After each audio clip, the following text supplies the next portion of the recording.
Saludos Puerto Rico, bienvenidos al Pique de Falú a través de Tiva Televisión. Gracias por la oportunidad que usted nos brinda de poder llegar hasta su hogar. Estamos sumamente agradecidos, hacemos este programa con mucho cariño y con mucho amor para todos ustedes. Señoras y señores, en el día de hoy nos acompaña una persona que sigue siendo noticia de primera plana. Cada vez que hace un planteamiento público, ocupa tanto la prensa escrita, la prensa televisiva como la prensa radial, pero no solamente eso, sino que provoca un debate en el país, gente a veces de acuerdo, gente a veces en contra con lo que plantea, pero todo el mundo habla de los planteamientos que hace. En el día de hoy está con nosotros el licenciado Aníbal Acevedo Vilá, ex gobernador de Puerto Rico. Gobernador, saludo, bienvenido. Saludos a ti, gracias por la invitación y saludos a los amigos televidentes. Gracias por estar con nosotros. Y vamos a comenzar de inmediato, licenciado Aníbal Acevedo Vilá. Usted hizo una columna esta semana donde planteaba que es la hora de la verdad. ¿A qué usted se refiere con eso? Mira, me refiero a la situación fiscal, económica que vive el país. Como tú muy bien sabes, desde el año pasado, exactamente para agosto del año pasado, yo publiqué un libro que tuvo también mucha discusión pública, que se titula Hacia la refundación de la economía y del Estado Libre Asociado de Puerto Rico, donde hacía un análisis, vuelvo y repito, hace un año, de la situación económica y fiscal de Puerto Rico y hacía unas recomendaciones vinculadas a la crisis de la deuda y vinculadas a, desde mi perspectiva, al tema del estatus y del desarrollo del Estado Libre Asociado. En aquel momento, hace más de un año, a base de los números, yo dije que podía llegar el momento en que no pudiéramos pagar la deuda. Cuando hice esas expresiones, pues sí, algunas personas me dieron la razón, pero como tú muy bien has dicho, otras personas no me dieron la razón. Además, yo traía una propuesta concreta en ese momento, primero partía de la premisa de que no podíamos pagar la deuda y que la situación era tan crítica que era necesario traer a Estados Unidos a la mesa a buscar soluciones. Tenía una propuesta concreta que no vamos ahora, no creo que ya es el momento para discutirla, aunque creo que sigue siendo la mejor alternativa para Puerto Rico. Pasó el tiempo, pasaron los meses y recuerdo que cuando hacía entrevistas hace un año le decía a los periodistas que me entrevistaban, mira, ojalá yo me equivoque. Ojalá y dentro de 8 meses, 10 meses, todo esté resuelto y no haga falta hacer las cosas que yo estoy proponiendo o cosas similares. La realidad es que ya desde el verano, el gobernador Alejandro García Padilla dijo públicamente y adoptó como posición oficial que la deuda era impagable.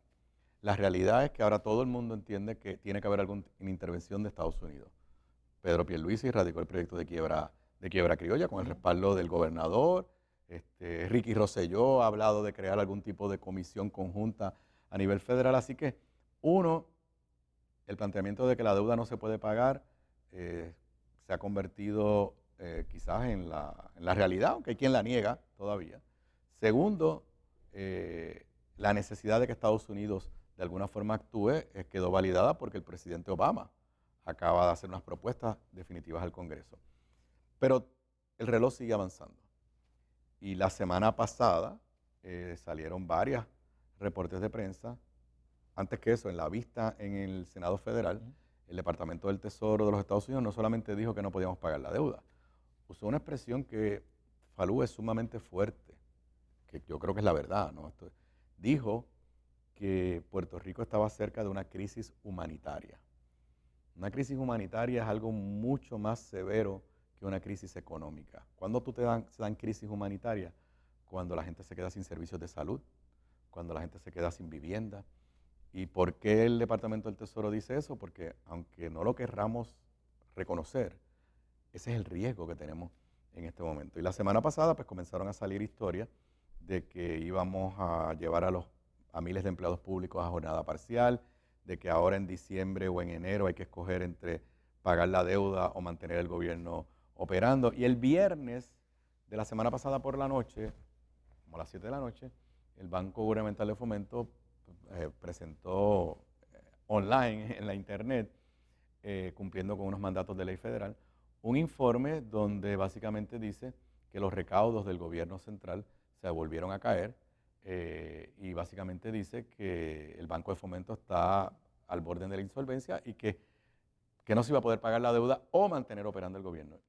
Y eso es lo que me lleva a mí a escribir ese escrito. Y lo hice con la mejor buena fe, como siempre que he intervenido públicamente, luego que dejé de ser gobernador, porque, y quizás Falú, yo entiendo que nosotros los exgobernadores tenemos una obligación con el país.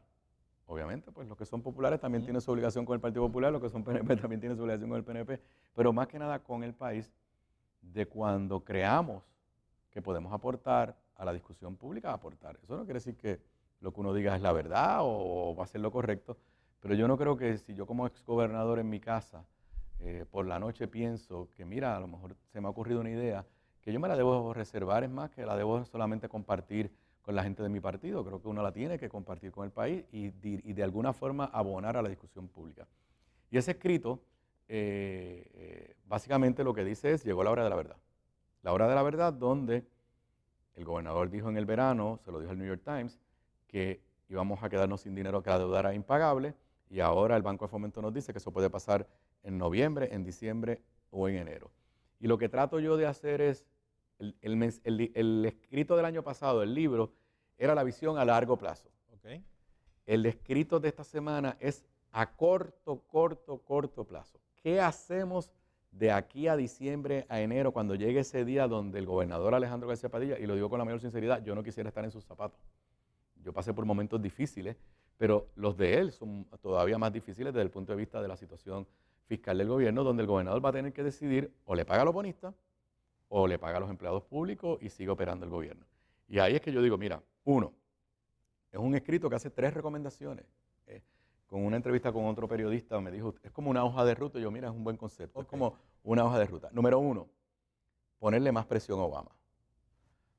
Yo he dicho que el plan de Obama es lo más abarcador que un presidente ha propuesto para atender la situación de Puerto Rico a corto, mediano y largo plazo. Pero ¿de qué forma y de qué manera se le puede poner más presión al presidente de los Estados Unidos? Por eso, Obama presenta un plan excelente, el capítulo 9 de ley de quiebra, extensión de los fondos de Medicare y Medicaid a Puerto Rico de forma justa, extensión a Puerto Rico de lo que se conoce como el Earned Income Tax Credit, que es una forma de incentivar el trabajo, que yo como gobernador en la reforma contributiva que hicimos, pusimos unas pequeñas cantidades, no comparables, pero había algo de eso, lamentablemente ya eso no está en ley. Así que el plan de Obama es extremadamente abarcador y extremadamente positivo. El problema que tiene es que todo depende de la acción del Congreso. Y el Congreso de los Estados Unidos de por sí es lento. Y en esta coyuntura histórica en Estados Unidos es un Congreso que le llaman el Do Nothing Congress, el Congreso que no hace nada, y encima de eso un Congreso que como es republicano, cualquier cosa que le proponga Obama están en contra. Si les parece algo parecido de lo que yo pasé, pues no. Así que mi preocupación es que si ponemos todos los huevos en esa canasta de que el Congreso tiene que actuar, nos va a llegar la crisis en diciembre o en enero. Y Obama, y ahí es que voy, legalmente sí puede hacer más. Y en mi escrito, y le invito a que lo busquen, los que tienen Facebook, en mi página de Facebook, los que no tienen Facebook, pero tienen internet, acevedovila.net, ahí está el escrito, ahí están todos mis escritos de los últimos años. Yo cito un estudio que encomendó la Fundación Carvajal de aquí de Puerto Rico a un reconocido economista puertorriqueño, profesor de economía, que trabajó para el Banco de la Reserva Federal, donde él dice que bajo las leyes actuales no hay que enmendar ninguna ley. El Banco de la Reserva Federal y el Departamento del Tesoro de los Estados Unidos pueden hacer unas cosas inmediatamente. No es la solución a largo plazo, pero por ejemplo, él sostiene que ellos pueden comprar deuda de Puerto Rico a 6 meses. Eso es lo que necesitamos para evitar el cierre del gobierno. Eso es lo que necesitamos para evitar que el Banco de Fomento colapse mañana, como todos los titulares de prensa indican. Él dice que bajo una interpretación también del Banco de la Reserva Federal podrían comprar deuda a largo plazo. Él cita artículos de la ley del Banco de Reserva Federal donde el banco podría venir en auxilio a la Autoridad de Carretera, a la Autoridad de Energía Eléctrica, a corporaciones públicas que están en situación difícil. Así que lo que yo digo es vamos a ponerle presión a Obama y al Congreso también, pero a Obama que haga unas cosas a corto plazo. Esto yo lo he discutido con personas conocedoras de Washington, lo he discutido con amigos del gobernador que lo están ayudando en Washington, lo he discutido con congresistas y todos están de acuerdo que sí, que hay que ponerle todavía más presión a Obama para que nos ayude a resolver esta crisis a corto plazo. Así que ese es el primer punto en mi escrito. Segundo punto, o seguimos afectando el bolsillo de nuestra gente o decidimos no pagar. Y esa es la hora de la verdad. Las medidas que se toman, el problema es que si tú tomas medidas simple y sencillamente para pagar, tienes que tener cuidado qué efecto eso tiene sobre la economía, porque si afectas la economía, ¿qué es lo que pasa? No llegan los dineros al gobierno. Y cuando escribo ese blog o ese escrito, está sobre la mesa la propuesta de reducir la jornada de 20,000, 30,000 empleados 30,000 empleados públicos. Reducir la jornada de trabajo lo que quiere decir es bajarles el sueldo. Eso es lo que quiere decir eso. De 30 o 40%. Yo digo, cuidado, porque si tú le bajas el sueldo ahora en 40% a 30,000 puertorriqueños, esos son personas que no van a poder pagar su casa, Claro. que no van a poder pagar su carro, Tienen menos ingresos. que no van a poder pagar el plan médico que tienen privado. Pues entonces van al del gobierno. Van al del gobierno que ya está quebrado. Porque sin plan médico no se van a quedar. O se quedan sin plan médico, que es la crisis humanitaria. Se podrían quedar sin plan médico, pero en caso de una emergencia médica irían al Estado. O a los hospitales privados. Así que lo que yo digo es cuidado, porque si tú dices, no voy a pagarle a los empleados públicos su sueldo completo, porque eso me va a economizar, estoy aquí improvisando los números, Claro. 150 millones de dólares, con esos 150 millones de dólares le pago a los bonistas. No, porque eso lo que va a tener es un efecto negativo sobre la economía y los empleados públicos no van a tener dinero, pero el gobierno tampoco va a recibir los recaudos porque en la medida que se afecte la economía hay menos recaudos, así que al final tampoco le vamos a pagar a los bonistas. No, y ahí hablamos de cómo se afecta ese empleado público, ¿verdad? Por eso la cosa humana. Pero entonces tenemos también la situación efecto dominó, porque si ese empleado público ya no va a tener dinero suficiente como lo tenía antes, ya no va a la empresa privada posiblemente a adquirir los productos. No va a ir a las tiendas, va a reducir sus gastos a lo esencial. ¿Y qué va a provocar eso en el sector privado? Entonces, pues todo eso tiene todo un efecto negativo. Eso es lo que yo sostengo en mi segundo punto. Por eso yo digo, si llega ese momento, mi recomendación es que entonces se le diga a los bonistas, lo siento mucho, no te puedo pagar. Que no le paguen a los bonistas. Sí, porque es que si tú, vuelvo y repito, a menos que haya algo sobre la mesa que tú y yo no conozcamos, si la decisión es pagarle a los bonistas versus continuar operando el gobierno, no hay otra alternativa. Hay que continuar operando el gobierno porque en la medida que tú afectes a los empleados públicos, sucede lo que tú dices, y al final no le vas a poder pagar a los bonistas tampoco porque el gobierno no va a recibir los ingresos que esperaba. Así que yo digo, si llega ese momento, pues mira, no se les puede pagar. Pero hay deuda garantizada por la Constitución. Hay todas unas complicaciones legales y eso es lo que voy a dar lo tercero. Pues vamos a hacer algo. Déjeme hacer la pausa. Sí. Señoras y señores, estamos con el licenciado Aníbal Acevedo Vilá. Regresamos en breve aquí al Pique de Falú.